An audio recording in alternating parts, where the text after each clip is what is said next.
18h03. Atenção, emissoras que vão entrar em conexão com Cidade em Revista. Toque de alerta.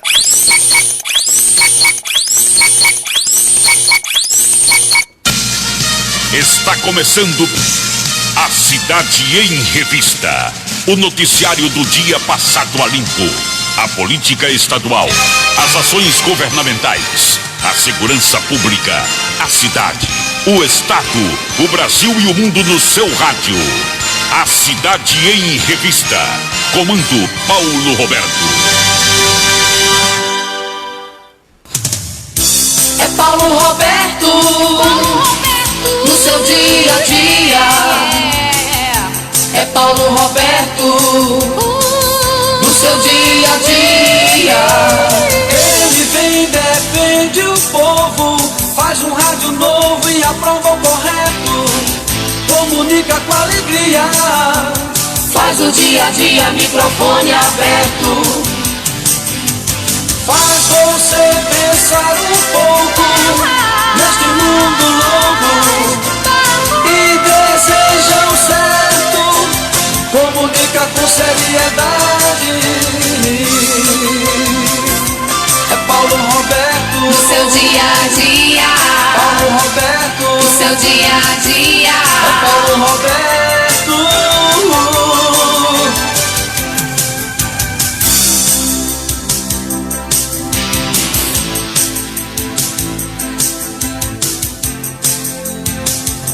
De tanto ver triunfar a nulidade, de tanto ver prosperar a desonra, de tanto ver crescer a injustiça e de tanto ver agigantarem-se os poderes nas mãos dos maus, o homem chega a desanimar-se da honra, rir-se da verdade e a ter vergonha de ser honesto.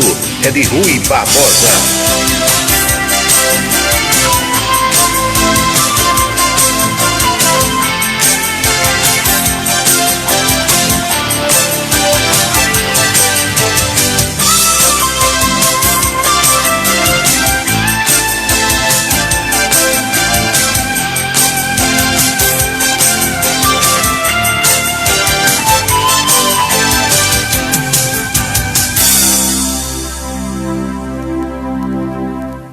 Boa noite, meus amigos, boa noite, minhas amigas. Está começando o Cidade em Revista. É o resumo das principais notícias do dia aqui na sua Camisa 10 FM.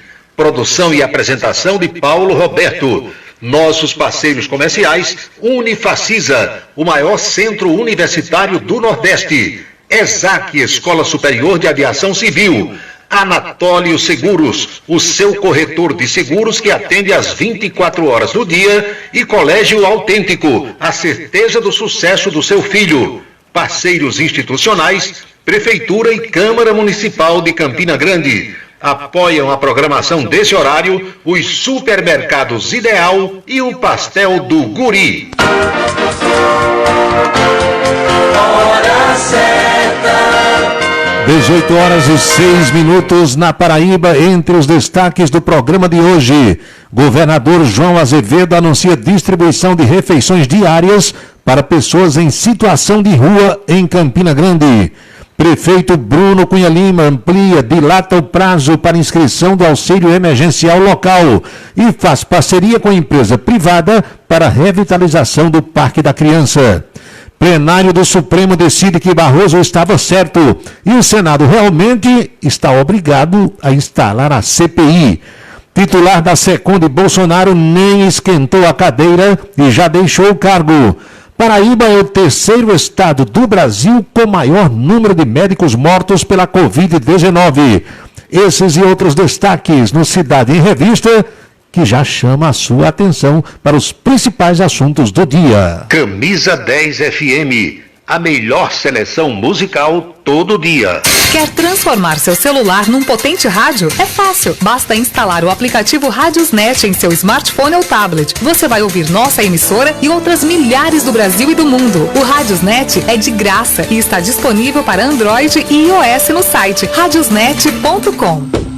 Ação terça e quarta-feira verde Ideal Supermercados. Manga Adem, quilo de 4,59 por 2,69. Tangerina importada, quilo doce mel, de 17,99 por 13,59. Ovos Codorna Avini com 30, de 4,29 por 3,59. Ofertas terça e quarta-feira verde Ideal Supermercados. E concorra a TVs, iPhones e um Jeep Renegade. Vem concorrer a um Jeepão. Festival de prêmios Ideal sem comparação. Tudo que eu quero é economizar, mas quem sabe a sorte não pode me pegar.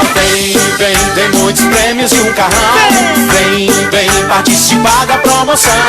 Festival de prêmios Ideal sem comparação. Vem, que haja coração. Vem concorrer a um Jeepão. Festival de prêmios Ideal sem comparação. O restaurante O Bananal tem a melhor comida regional da área de Campina Grande. O picado é o mais tradicional. O miúdo de galinha nem se fala. Tem bode guisado, bisteca suína, galinha guisada, picanha e uma carne de sol especial. Restaurante O Bananal, na estrada Campina Grande, Lagoa Seca. Os galegos do Bananal ouvem o Cidade em Revista todos os dias. Roupa bonita é com Giovita. Aluguel de roupas para festas comemorativas de casamento ou de formatura.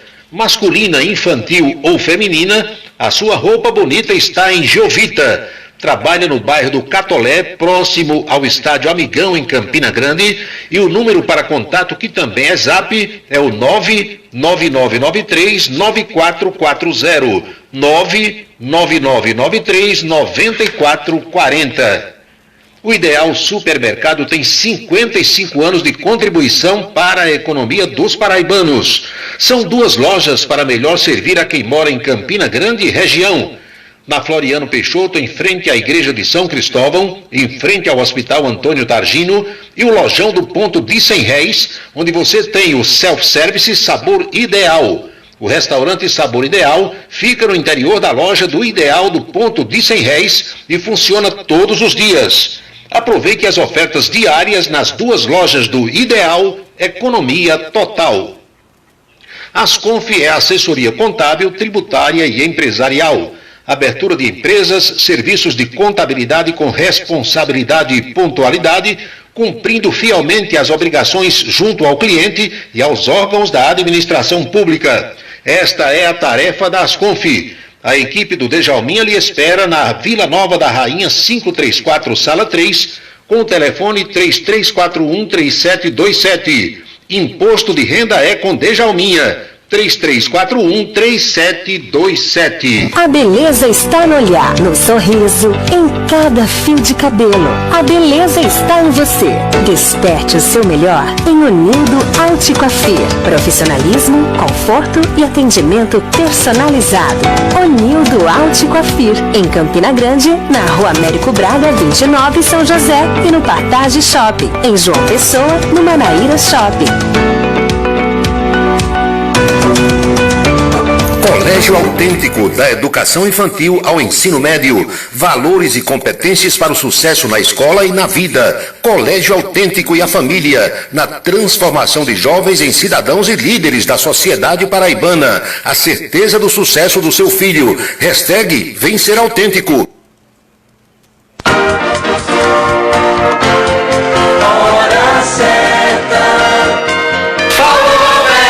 18 horas e 11 minutos na Paraíba, precisamente 6h11 agora.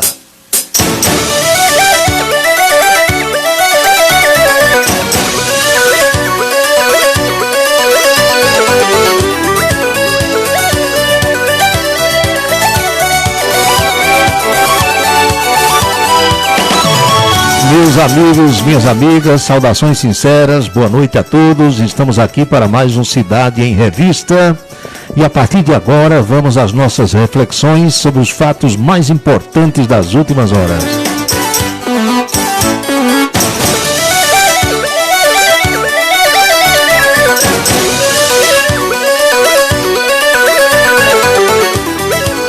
É bom começar o programa com uma audiência espetacular que me anima a buscar cada vez mais melhorar a qualidade do trabalho, prestar serviço a vocês, trocar ideia, aprender um pouco com os ouvintes que mandam mensagens, que esclarecem fatos, que tiram dúvidas, que colaboram, que contribuem, enfim, com a nossa programação.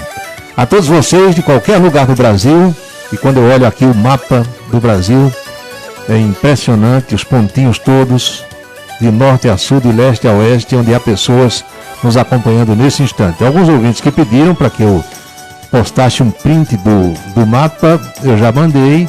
Quem quiser pode solicitar que eu envio, não tem problema nenhum. É algo espetacular que a tecnologia, que a internet coloca à nossa disposição. Desde as 2h20 da tarde de hoje, que eu venho acompanhando o que acontece no nosso Supremo Tribunal Federal, a alta Corte de Justiça desse nosso Brasil de Caboclo de Mãe Preta e Pajuão. Minha gente, todos vocês sabem que o ministro Luiz Roberto Barroso mandou que o presidente do Senado instalasse a CPI da Covid. E marcou o tribunal a análise daquela decisão de Barroso, que foi monocrática, para o plenário hoje, quarta-feira.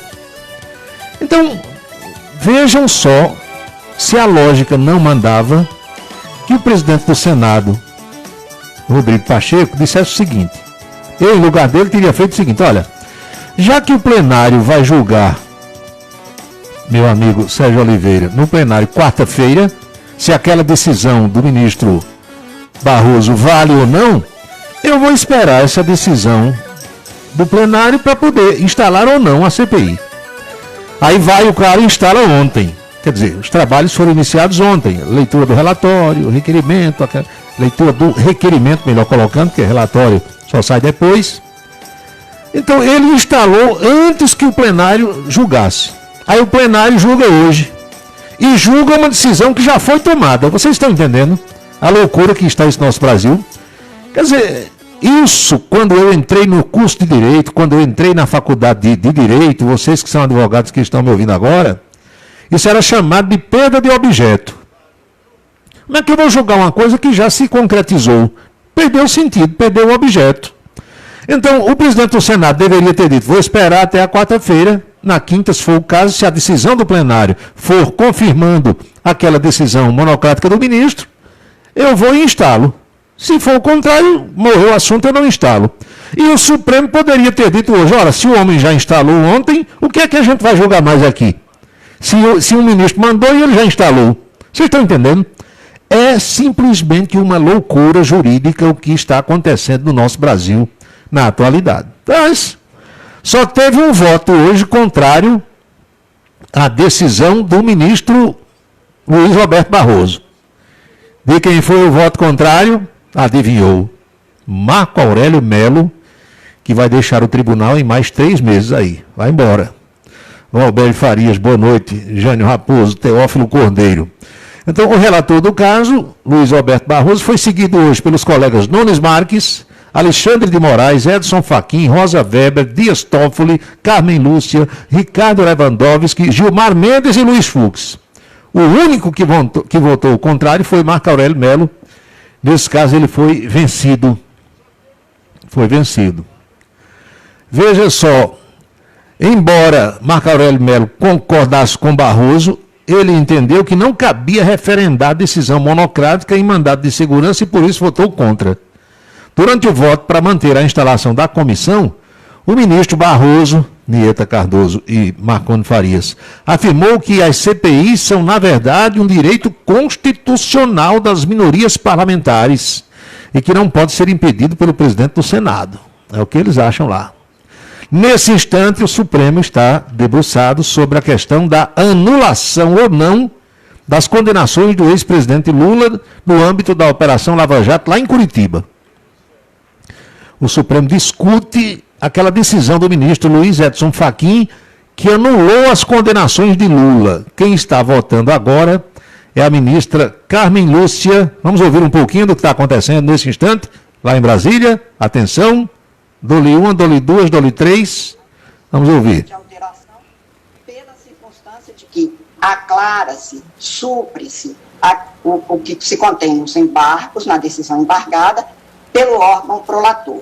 Se é monocrático, monocraticamente, nós conhecemos e resolvemos os embargos, e assim se dá também na turma, e evidente assim no plenário.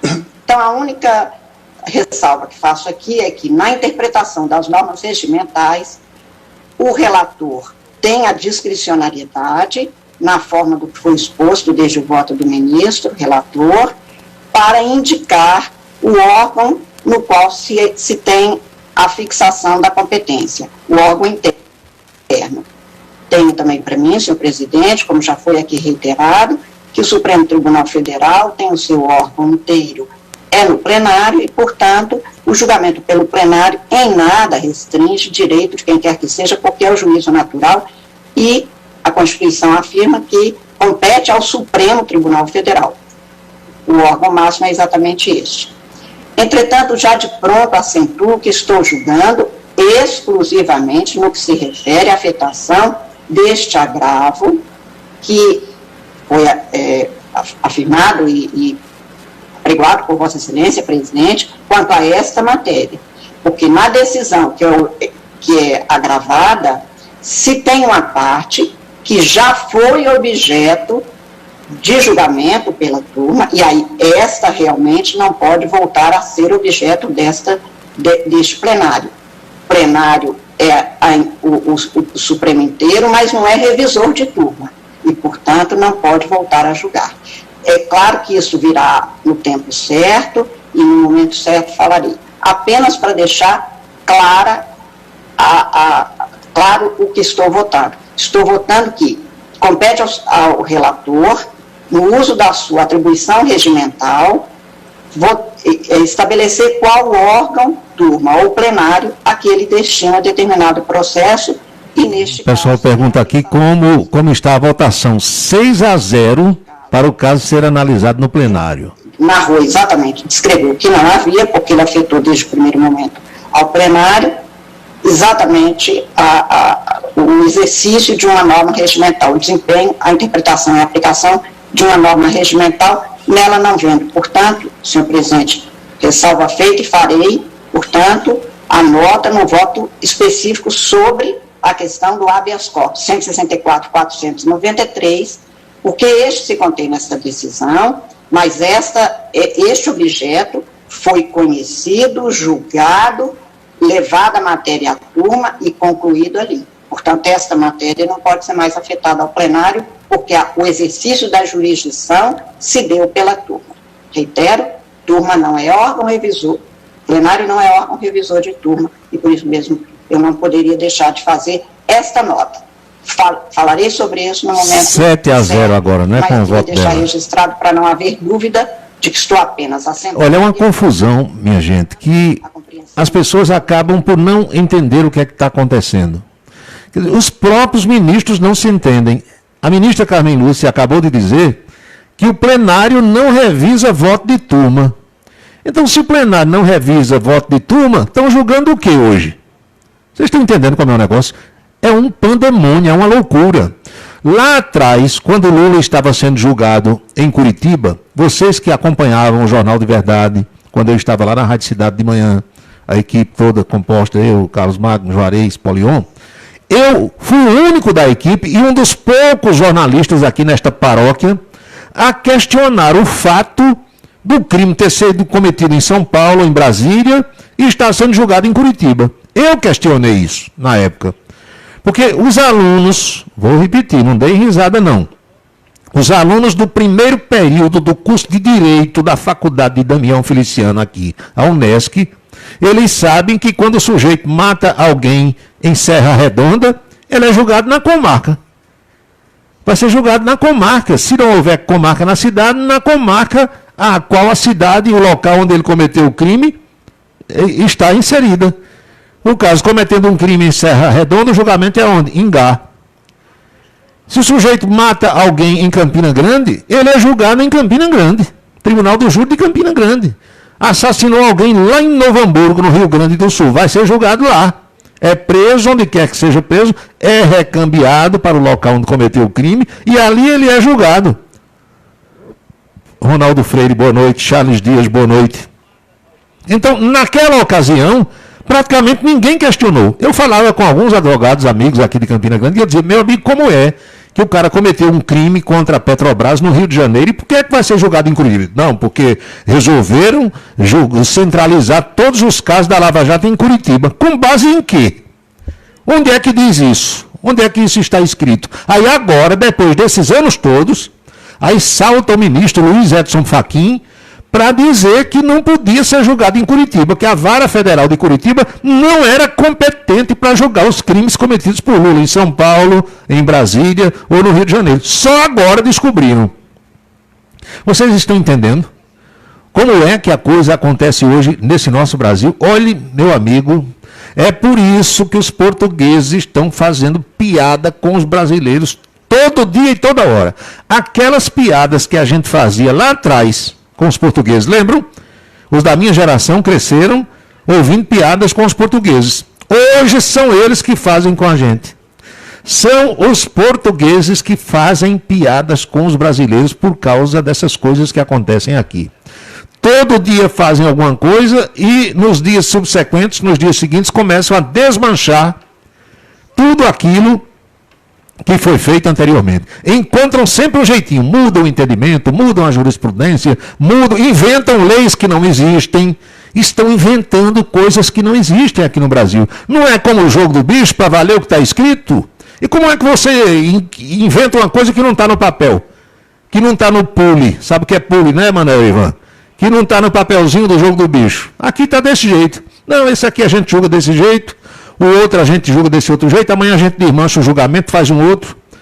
Minha gente, honesta e sinceramente, viu? Não dá para ir muito longe, não, nesse negócio todo que nós estamos acompanhando. Deixa eu ver que tipo de comentário que chega agora do pessoal que está acompanhando esse julgamento lá em Brasília. Detalhe da decisão que ele tomou, que foi considerar a perda de objeto da ação de suspeição que corria em HC, que foi finalmente reconhecido pela segunda turma.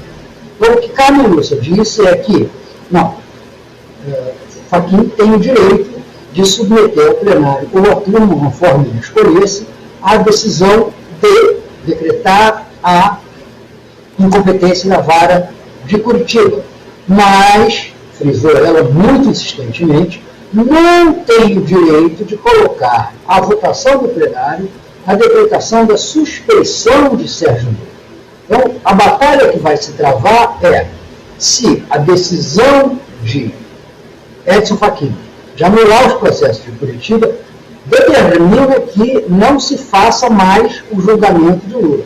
Isso eu acho difícil de acontecer, porque Carmen Lúcia frisou muito bem, seria transformar o plenário do Supremo Tribunal Federal numa instância recursal da turma. Tá? Vão protestos surgir, vão acontecer outras dissensões de ministro, mas, como a gente conversou lá mais cedo no IDEI, o que acontece na justiça brasileira é que era assim até hoje, não se sabe como vai ser amanhã. É muito ruim que isso esteja acontecendo, porque mostra o Supremo dividido, até uma animosidade nos votos dos juízes uns com os outros, isso se percebe.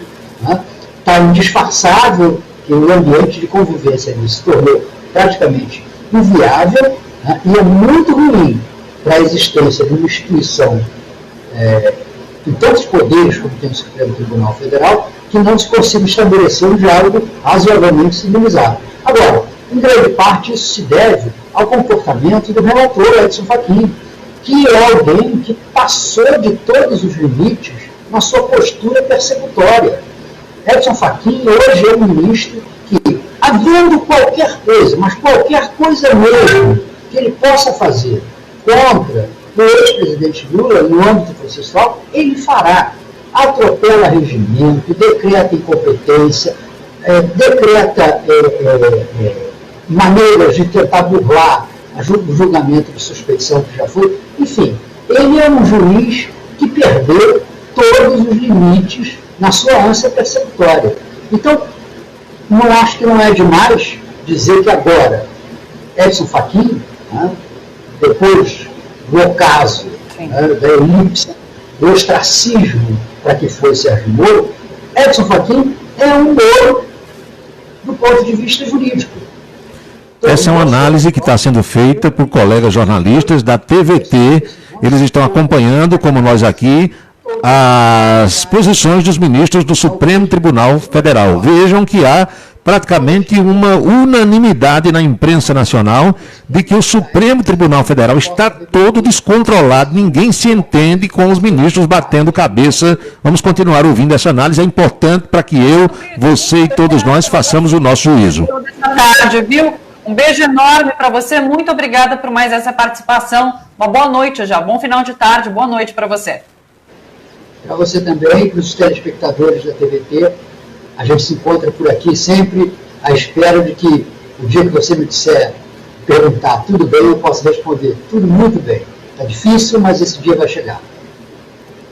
Estou nessa expectativa também, Fernando. Vocês conferem o Fernando do tijolaço.net, é só acessar, tá bom? Vocês que acompanham pelo youtube.com/RedeTVT, curtam o nosso vídeo, deixa o seu like aqui, esse like é muito importante para que a plataforma YouTube impulsione o nosso vídeo para que mais pessoas tenham acesso a esse conteúdo e é bom para todos. Então, curtam o nosso vídeo. É claro, você também pode se inscrever para receber notificação ao vivo. Quando a gente entrar aqui, você já está ligado. E você pode se tornar membro fazendo uma contribuição, R$ 7,99 por mês para a TVT e Rádio Brasil Atual. Temos também o nosso site para doações, que é o catarse.me/TVT. A moça está fazendo o merchandisingzinho dela e eu deixei passar porque eles estão colaborando conosco também, liberando esse sinal para que nós levemos até os nossos ouvintes aqui da Camisa 10 FM e da Rádio Sertão FM. O julgamento continua. Ricardo Lewandowski é o ministro que está, nesse instante, fazendo uso da palavra nesse julgamento que discute a decisão do ministro Luiz Edson Fachin, que anulou aquelas condenações do ex-presidente Lula no âmbito da Operação Lava Jato lá em Curitiba. Deixa eu ver aqui o que é que a Rádio Justiça está transmitindo nesse instante, se é a palavra do ministro Ricardo Lewandowski. Os lulistas estão na torcida para que Lula possa ser candidato, pelo jeito vai poder ser. Os adversários de Lula, os bolsonaristas, estão na expectativa de que o Supremo, através do seu plenário, mude aquilo que o Fachin fez. A ministra já disse que o plenário não pode mudar. Vamos ouvir a Rádio Justiça. Para julgamento Esse é o ministro Ricardo Lewandowski. 5 do regimento interno, afigura-se irrecorrível. Então, transcrevo aqui o artigo do nosso regimento. E digo sim, porque o caso sob exame, repiso, não está voltado para o julgamento do habeas corpus, mas antes pugna-se pelo exame dos recursos manejados contra a mencionada decisão monocrática. Ademais, se o remédio heróico estava afetado ao plenário, causa alguma perplexidade com a devida vênia a sua revogação monocrática para, em seguida, após a interposição dos agravos, ocorrer uma nova e data máxima vênia heterodoxa submissão ao órgão colegiado. Isso é importante. Esse iter da decisão é absolutamente importante com a devida vênia. Ressalto ainda a redação do artigo 10, parágrafo 1º do regimento interno, o qual prevê a competência das turmas, ainda, entre aspas, que haja submetido a causa ou algum de seus incidentes ao julgamento do plenário. Vocês estão entendendo? Cada um entende de um jeito. Um pega o regimento interno da casa, lê, entende de um jeito. O outro pega o mesmo regimento, lê, entende de outro jeito. Isso, comparando mal, como dizia minha avó, é como o regulamento do Campeonato Paraibano, que, aliás, está previsto para começar daqui a pouco. com um jogo aqui no Amigão entre 13 e Atlético de Cajazeiras. Regulamento do Campeonato Paraibano, toda a vida, se você pegasse 10 pessoas, 10 dirigentes de clubes, colocasse sentados em carteiras escolares e desse um exemplar do regulamento para cada um e mandasse os 10 passarem à vista, no final cada um teria entendido de um jeito. Porque os regulamentos sempre foram pessimamente redigidos, dando margem a muitas interpretações exatamente para gerar confusão, protesto, tapetão, aquilo tudo que a gente sabe. Então, esses regimentos de casas legislativas no Brasil, esses regimentos de casas do Poder Judiciário, parece que são feitos também para gerar confusão, gerar distorção de interpretação. E ninguém se entende. E como disse há pouco o Fernando, que estava comentando, os ministros estão batendo cabeça. Um acha que pode isso, o outro acha que não pode. E nós, brasileiros, em meio a esse pandemônio, em meio a essa bateção de cabeça, sem que ninguém se entenda, a Constituição diz, e está claríssimo lá, que os poderes são independentes, mas devem ser harmônicos. Onde é que tem harmonia hoje entre os nossos poderes? Me responda, por favor, Viviane Rocha, que está agora lá em Brusque, Santa Catarina. Vamos ouvir um pouco mais da participação do ministro Ricardo Lewandowski. Manifestou-se quanto às competências desse órgão fracionário previstas no regimento interno da Casa, assentando em suma o que se contém abaixo, entre aspas.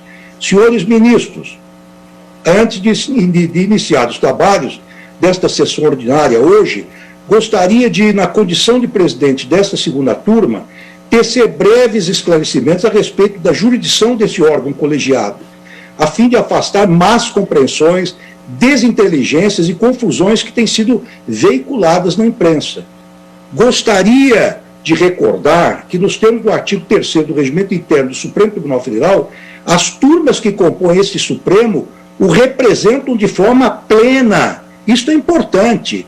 O plenário do Supremo Tribunal Federal não é superior às turmas em matéria de jurisdição, que é fixada na lei e no regimento interno. Não há esta hierarquia.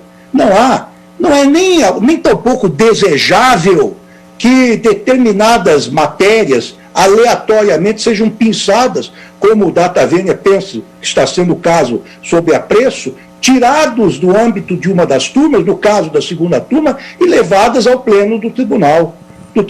Agora, se isso que ele está dizendo é verdade, se o que Lewandowski está dizendo é verdadeiro, está no regimento da Casa, que a decisão de uma turma não pode ser modificada pelo plenário, por que é que o plenário está reunido hoje para exatamente julgar o resultado da votação daquela turma? Vocês estão entendendo? Então está todo mundo louco, como disse Silvio Brito.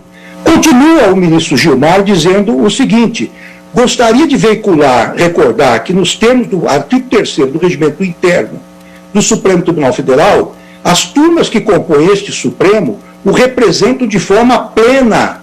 As turmas que representam esse Supremo, insisto, o representam de forma plena. Existe um só Supremo. Assim, a rigor, não há hierarquia, nem subserviência das duas turmas desse tribunal em relação ao pleno. O que há é apenas e somente uma repartição de tarefas. As regras de competências atribuídas aos órgãos desta Casa, plenário e turmas, se prestam tão somente a emprestar funcionalidade ao próprio tribunal. A afirmação e delimitação da competência jurisdicional das turmas reflete o respeito à garantia... Esse negócio vai se alongar ainda durante um bom tempo e provavelmente não termina hoje. Provavelmente não termina hoje, pode ser que o pessoal deixe o resultado final para o dia de amanhã. De todo modo, a gente está acompanhando por aqui e qualquer novidade nós vamos passando para vocês. São 18h36 na Paraíba. Pouco mais de um mês depois de assumir o cargo, prestem atenção, o secretário de Comunicação do governo federal, almirante Flávio Rocha, vai deixar o cargo. Ele vinha acumulando a função com a Secretaria de Assuntos Especiais, além de auxiliar na assessoria internacional do presidente da República, Jair Bolsonaro. O acúmulo de funções passou a ser questionado por aliados do presidente e o próprio almirante pediu que ficasse com apenas uma das funções. Uma reunião entre ele, Jair Bolsonaro, e o ministro das Comunicações, Fábio Faria, acabou por acertar o seu destino. Isso foi decidido pelos três. O almirante optou por se manter na Secretaria de Assuntos Especiais da Presidência da República, cargo que ocupa desde o ano passado. Então, a comunicação do governo federal, outra vez, está sem titular. Isso é ruim para qualquer governo. Tem governante que não se deu conta ainda da importância da comunicação bem feita, de ter uma boa assessoria de comunicação, de ter um bom secretário, de ter um bom ministro, para que as coisas não cheguem distorcidas à população. Olha o que aconteceu ontem em João Pessoa, por exemplo. Vocês viram na televisão, como eu vi, o tumulto que foi gerado na história da vacinação por conta do que se chama de ruído de comunicação. Dá uma informação solta, mal feita, mal elaborada, mal redigida, e aí lá vem a confusão, porque as pessoas escutam aquilo, acreditam, vão, quando chegam lá não é aquilo. Quando eu digo que comunicação, ou falta dela, ou comunicação mal feita, também pode levar as pessoas ao caos, tem gente que não acredita, mas é a pura realidade. São 18 horas e 38 minutos agora na Paraíba, 6h38. Nós estamos vendo também, meus amigos e minhas amigas, muita confusão na vacinação, não só como vimos ontem em João Pessoa, mas por esse Brasil afora. Nós sabemos que inventaram aqui uma história de meia dose. Vamos fracionar a vacina para dar para mais gente. Sem consultar quem criou a vacina, quem produziu a vacina, quem desenvolveu os estudos científicos para saber qual é a dosagem correta. Porque isso é como um comprimido. Você vai ao médico, o médico passa lá um determinado remédio e diz, olha, você toma um comprimido desse 3 vezes ao dia. De manhã, meio-dia e à noite. Então a vacina é do mesmo jeito. Quem desenvolveu sabe se é para aplicar 5 mililitros, 10 mililitros, tem a quantidade que vai fazer com que a pessoa fique imunizada contra o novo coronavírus. Aqui no Brasil, vocês lembram, houve quem dissesse que ia dividir para dar para mais gente, sem saber se aquilo ia ou não funcionar. Aí agora tem a história dos frasquinhos que estão vindo lá de São Paulo, de onde é? Araújo Neto, do seu amigo João Glória. João Glória é como chama João Dória, um amigo meu, ele troca tudo, esse amigo. Ele chama João Dória de João Glória, ele chama Cajepa de Cajeba, ele bota BA no final, em vez de P de Paulo, A. Troca tudo as palavras. É como, acho que é Luluzinha, né, que fala assim, não sei, um personagem lá da Turma da Mônica. Então, esse meu amigo disse, olha, a vacina está vindo lá de João Glória. E é verdade. Aí quem vai aplicar diz que não dá 10 doses, como é para dar. Aí o que é que a turma de João Dória, aquele Covas, a turma lá que está com ele? Não, o povo é que não sabe tirar a vacina do frasquinho. Os enfermeiros é que não sabem. Os técnicos de enfermagem é que não sabem. Estão tirando demais. Em vez de tirar 5 mililitros, estão tirando mais. Aí não dá 10 doses. Aí tem vidrinho que dá 8, tem vidrinho que dá 9, tem vidrinho que dá 9, sobra um pouquinho que não dá mais uma vacina. Quer dizer, até isso aqui no Brasil dá confusão. É impressionante. Se não bastasse tudo isso, tem aqueles e aquelas que estão fazendo que vacinam as pessoas. Vocês já viram por aí. É a vacina de vento. Às vezes com um familiar da pessoa que está sendo vacinada filmando. E mesmo assim, tem enfermeiro, tem técnico de enfermagem, tem enfermeira, tem gente que está aplicando a vacina, aplicando o golpe para levar a dose, naturalmente, ou para vender ou para alguém da sua família. A gente viu isso já em vários lugares. E ontem uma técnica de enfermagem foi presa furtando doses de vacina. Sabe onde? No Rio de Janeiro. Ela foi presa em flagrante porque furtou restinhos de doses, foi juntando os frasquinhos para formar doses e levar para parentes ou então para vender. A moça teve a bolsa revistada. Depois que houve a denúncia, os policiais encontraram dentro da bolsa uma seringa com restos e restos de vacinas que ela não aplicava tudo, ia deixando um pouquinho em cada seringa daquelas. A moça foi levada para a 73ª Delegacia de Polícia e confessou o furto, sendo autuada em flagrante pelo crime de peculato. Em nota, a Prefeitura de São Gonçalo diz que a moça foi afastada imediatamente e foi aberta uma sindicância para apurar a conduta, não só dela, mas de outras que sabiam que o crime estava sendo cometido. No Rio Grande do Norte, estado vizinho nosso aqui, tem denúncia de algumas cidades de que a quantidade de vacina que é divulgada pelo governo do estado não chega à cidade. Por exemplo, Caicó, 8.000 doses. Aí quando vão contar, não tem 8.000 doses. Aqui na Paraíba, vocês têm conhecimento de que o prefeito de Campina Grande, Bruno Cunha Lima, procurou ontem o Ministério Público para dizer que a quantidade de vacina que é para chegar em Campina Grande não está chegando. Tem também esse tipo de denúncia aqui. Aí você escuta o prefeito, escuta a assessoria do prefeito e, ao mesmo tempo, meus amigos e minhas amigas, você vai ouvir a Secretaria de Estado da Saúde, porque é nosso papel ouvir as duas versões, ouvir os dois lados. Bruno diz que a quantidade de vacina chega sempre a menor.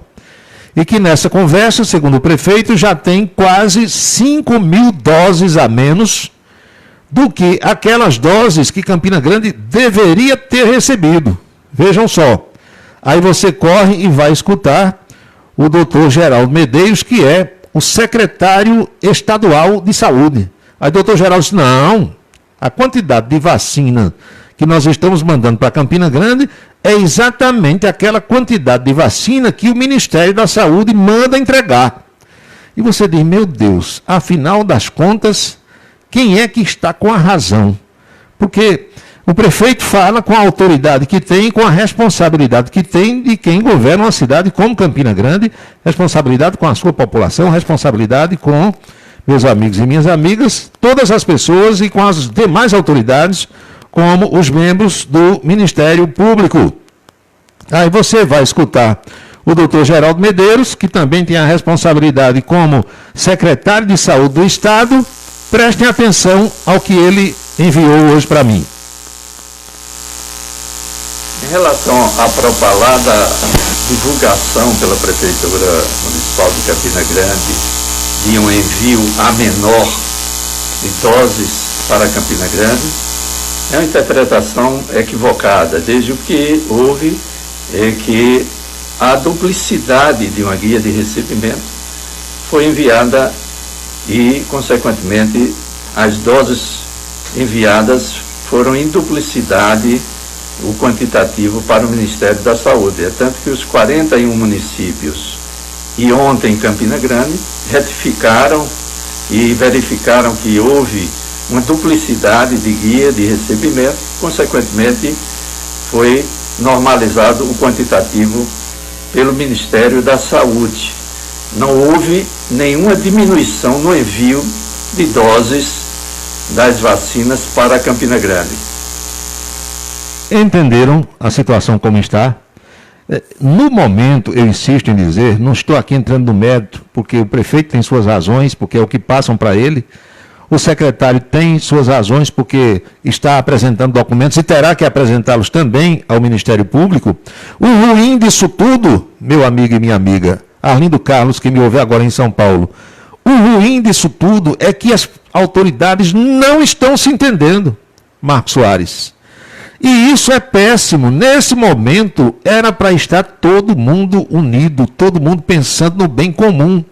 Todo mundo irmanado, se reunindo, sentando ao redor da mesma mesa para tirar dúvidas e para estabelecer ações que pudessem ser importantes para toda a sociedade. Aí fica, infelizmente, acontecendo esse tipo de coisa e, honesta e sinceramente, a gente não sabe onde é que isso vai parar. São 18 horas e 46 minutos agora, 6h46 na Paraíba. Você está acompanhando Cidade em Revista, que é o resumo das principais notícias do dia, um espaço destinado a que façamos todos nós reflexões sobre o que está acontecendo na nossa cidade, no nosso estado, no país e no mundo. Nesses tempos de tantos problemas, de tantas dificuldades e de tantas questões que merecem a atenção da população, que merecem, meus amigos e minhas amigas, as nossas reflexões, por conta de tudo o que isso pode trazer de consequências e que já está trazendo de consequência para a população brasileira. São 18h47 agora, 6 horas e 47 minutos. Nós estamos com o senhor ministro preferido de Araújo Neto. Nesse instante, está falando o ministro Gilmar Mendes, que Araújo Neto tem profunda admiração pelo seu trabalho e pelas suas posturas. Dá para ouvir, pessoal, o que é que o ministro Gilmar Mendes está dizendo agora, no seu voto, sobre aquela questão decidida pela segunda turma e pelo ministro Luiz Edson Fachin, cuja decisão foi de anular as condenações do ex-presidente Lula lá em Curitiba, no Paraná. 18h47. Eu tenho aqui algumas mensagens importantes para levar para vocês e logo em seguida a gente acompanha mais um pouquinho dessas decisões que estão sendo tomadas pelos ministros lá em Brasília. Procurador-Geral da República, Dr. Antônio Augusto Brandão de Aras. Não saia daí. A gente volta já com outras informações e a parte final do programa. Seguro de carro é com Anatólio. Anatólio Chaves trabalha com as maiores seguradoras do Brasil. Atende pelo telefone 99999.000 e faz seguros contra roubo, incêndio, danos materiais e danos pessoais a terceiros. Peça orçamento. Faça seguro do seu carro com Anatólio Chaves. Telefone 99999.000. 99999.000.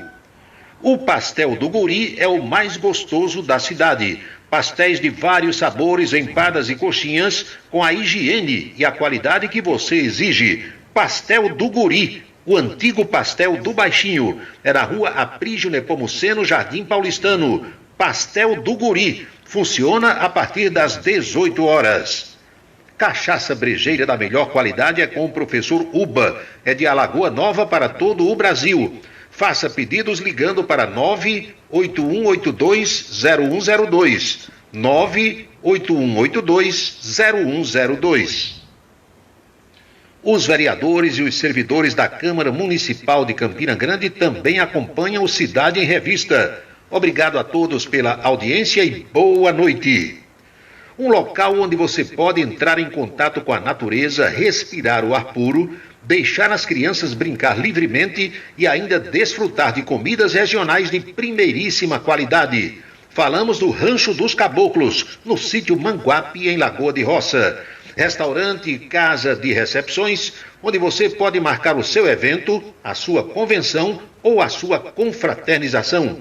Funciona aos sábados, domingos e feriados. Rancho dos Caboclos, área de lazer com minicampo de futebol, redário e a cortesia de Marconi Farias e família. Rancho dos Caboclos, sítio Manguape de Lagoa de Roça. Ação terça e quarta-feira verde ideal Supermercados. Repolho verde quilo de R$ 3,99 por R$ 3,19. Batata inglesa quilo de R$ 3,99 por R$ 2,99. Chuchu quilo de R$ 2,99 por R$ 1,79. Maçã doce Mel 1 quilo Turma da Mônica de R$ 11,19 por R$ 9,29. Ofertas terça e quarta-feira verde ideal Supermercados. E concorra a TVs, iPhones e um Jeep Renegade. Vem concorrer a um Jeepão. Festival de prêmios ideal sem comparação. Quer economizar e ainda concorrer a prêmios? Vem pro Ideal. Café Pilão de R$ 4,79 por R$ 3,99. Leite condensado Moça de R$ 5,69 por R$ 4,99. Manteiga Lebon R$ 7,89. E no Clube Cliente Ideal R$ 5,99. Filé de peito Bom Todo de R$ 14,99 por R$ 12,99. Kit limpador Veja multiuso de R$ 11,99 por R$ 8,99. Vem concorrer a um Jeepão. Festival de prêmios ideal sem comparação. São 18 horas e 51 minutos, agora faltando 9 para as 7. A beleza está no olhar, no sorriso, em cada fio de cabelo. A beleza está em você. Desperte o seu melhor em Unildo Alticoafir. Profissionalismo, conforto e atendimento personalizado. Unildo Alticoafir, em Campina Grande, na Rua Américo Braga, 29, São José, e no Partage Shopping, em João Pessoa, no Manaíra Shopping. Colégio Autêntico, da educação infantil ao ensino médio. Valores e competências para o sucesso na escola e na vida. Colégio Autêntico e a família, na transformação de jovens em cidadãos e líderes da sociedade paraibana. A certeza do sucesso do seu filho. Hashtag Vem Ser Autêntico. 18 horas e 52 minutos na Paraíba. Anatólio Chaves trabalha com as maiores seguradoras do Brasil. Ele atende pelo telefone 99999.000 e faz seguros contra roubo, incêndio, danos materiais e danos pessoais a terceiros. Faça seguro do seu carro com Anatólio Chaves. O telefone dele, 99999.000. Nesse momento, o placar é de 7-1 no plenário do Supremo para o caso das condenações de Lula ser analisado no plenário. Vocês viram, a ministra Carmen Lúcia disse que plenário não é para revisar decisão de turma. Pelo jeito, vão revisar.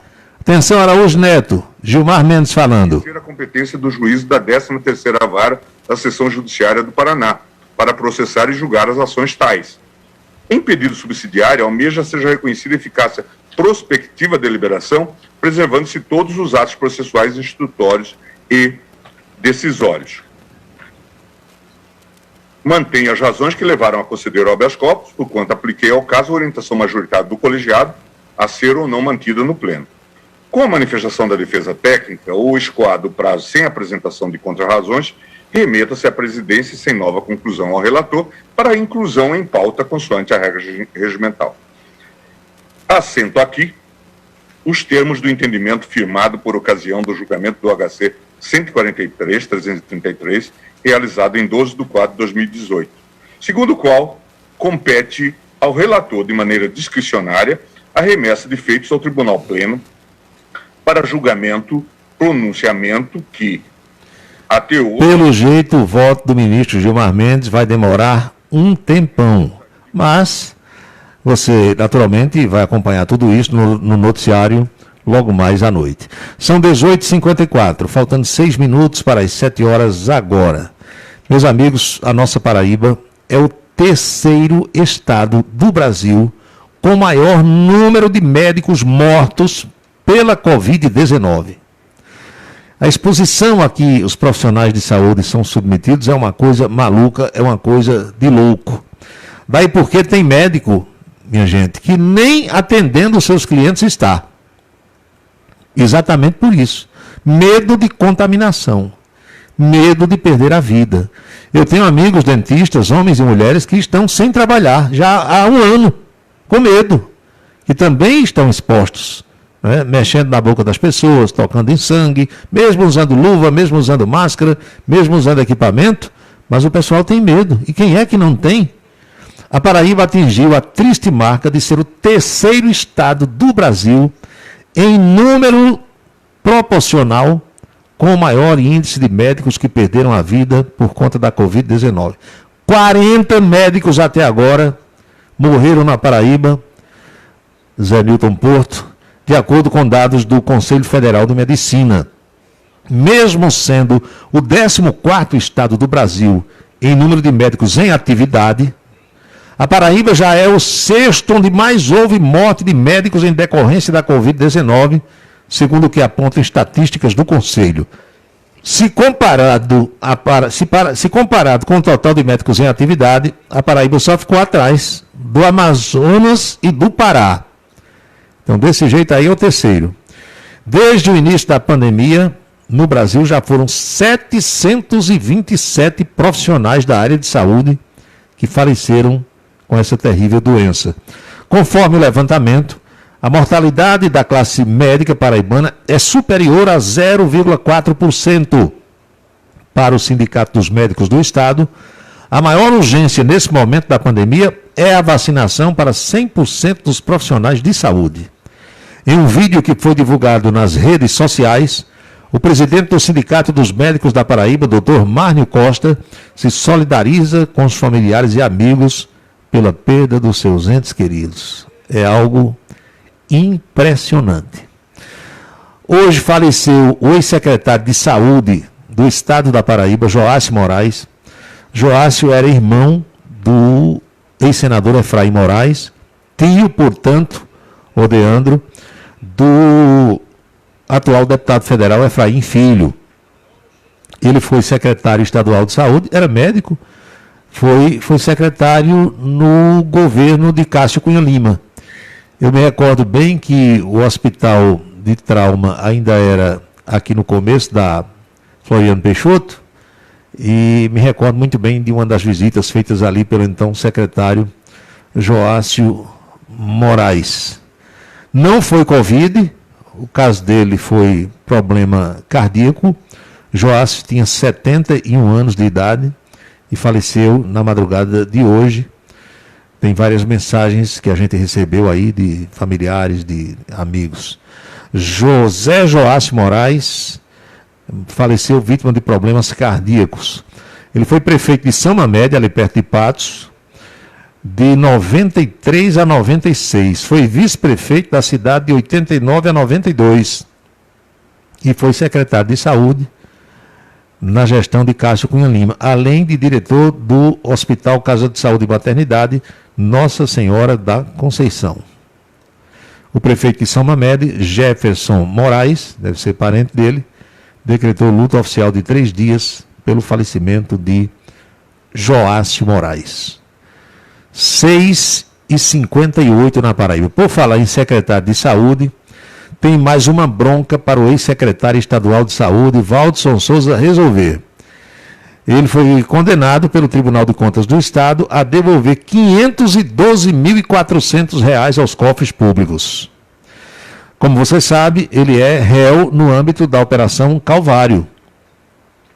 Esse débito foi imputado a Valdson pelo Tribunal de Contas do Estado pela realização de despesas que não foram comprovadas referentes a um convênio pactuado com o Ciclo do Coração de Pernambuco.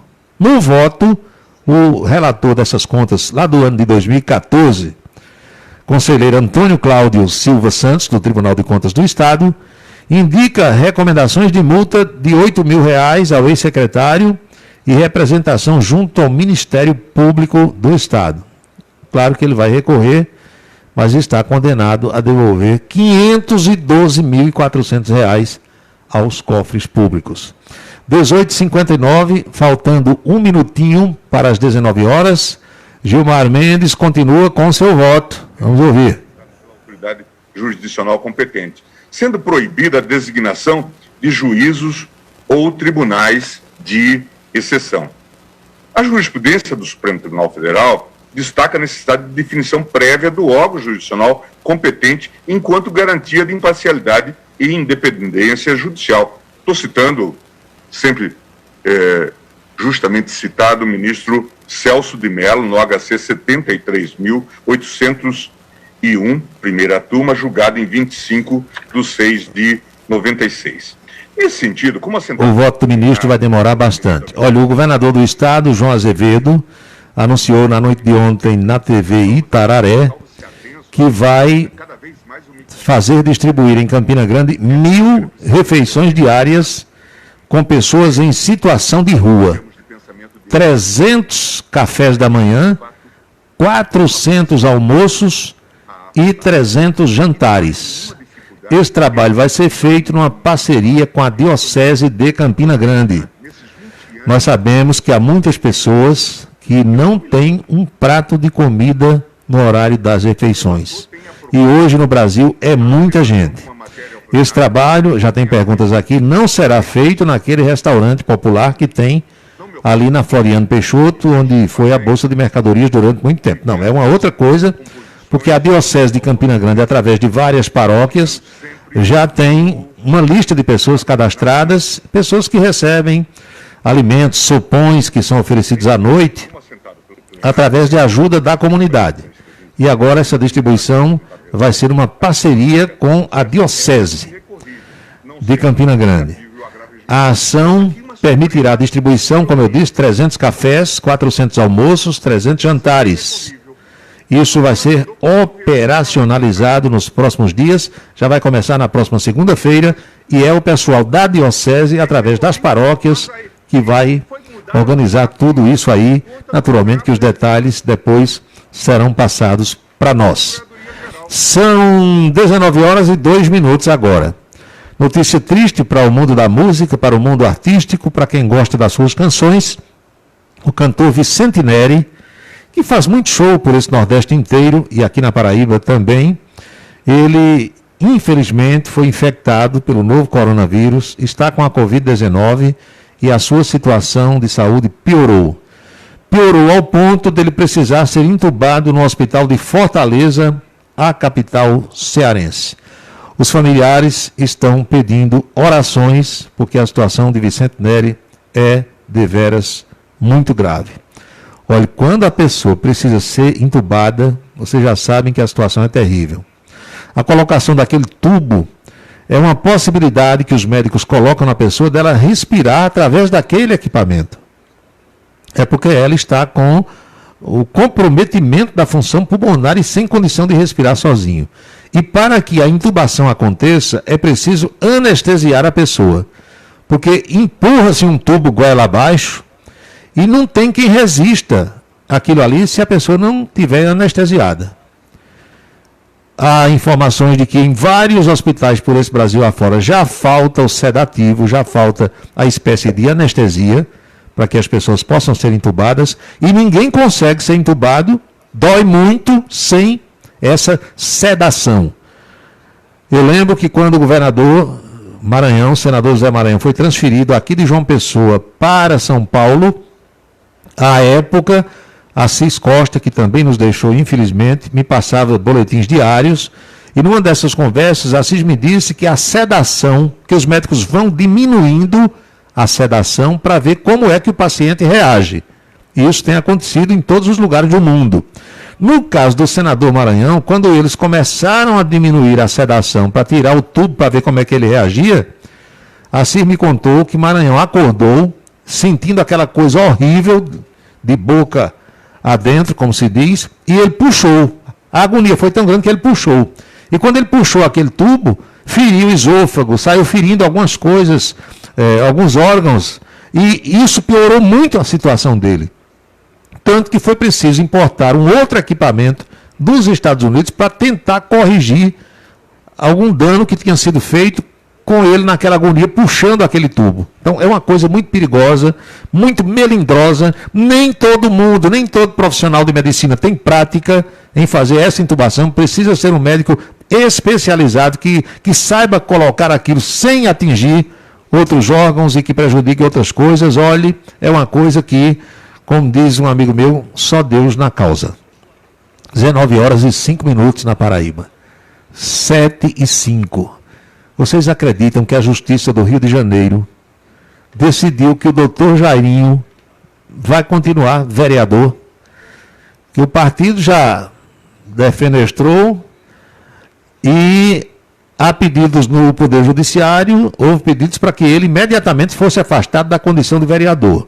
Mas a juíza Mirela Ebsti, da 3ª Vara da Fazenda Pública do Rio, negou hoje o pedido de suspensão de mandato do vereador Jairo Souza Santos, o doutor Jairinho. A ação popular foi de autoria da bancada do PSOL e afirma que a sua manutenção no cargo fere o decoro. O pedido de afastamento afirma ainda que há fortes indícios de que foi ele que matou o enteado, o menino Henri Borel, de 4 anos de idade. Embora Jairinho esteja preso desde o último dia 8, a juíza diz que o pedido esbarra nos princípios de inocência e separação de poderes. A juíza ressalta, porém, que por maior que seja o clamor social por justiça, a liminar em questão esbarra em 2 princípios inafastáveis, que são o da presunção de inocência e o da separação de poderes.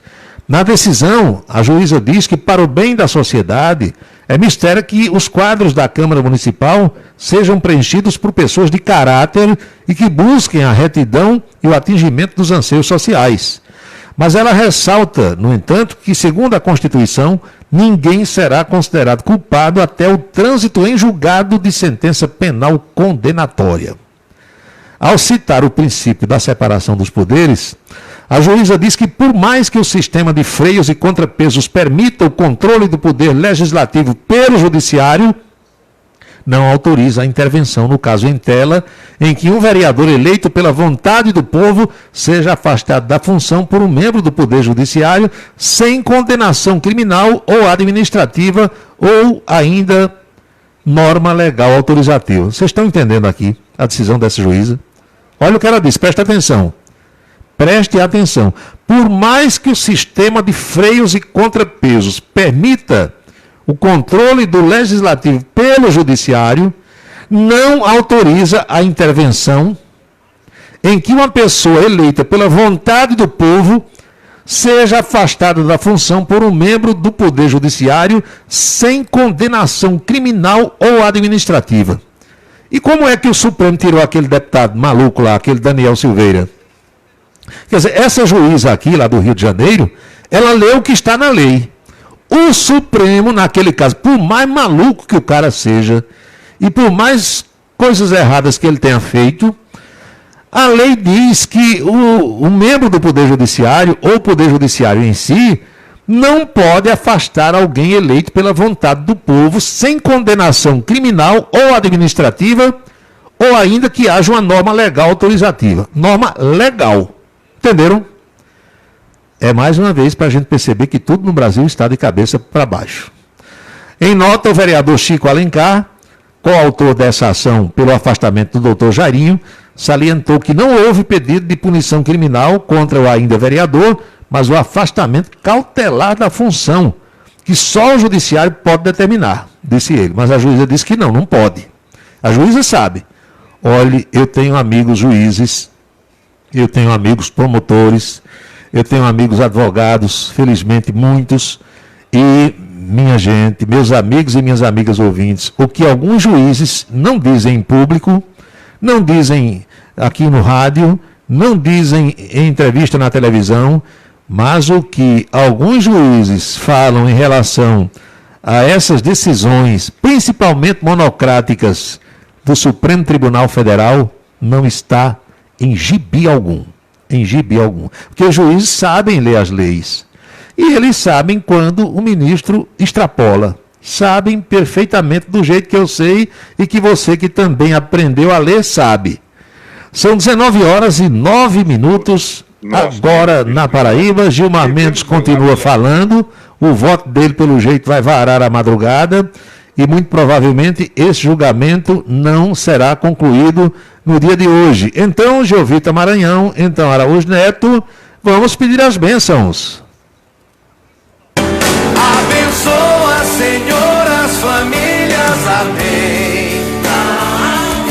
Abençoa, Senhor, a minha também.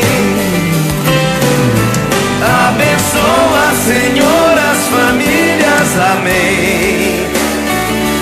Abençoa, Senhor, a minha também. Sinta-se abençoado nesta quarta-feira. E lembrem-se todos que jamais teremos outra quarta-feira, 14 de abril de 2021. Cada dia é único. Eu espero que vocês estejam aproveitando o de hoje muito bem. Aliás, hoje é o dia do café. Já tomou o seu café hoje? Eu gosto muito de café.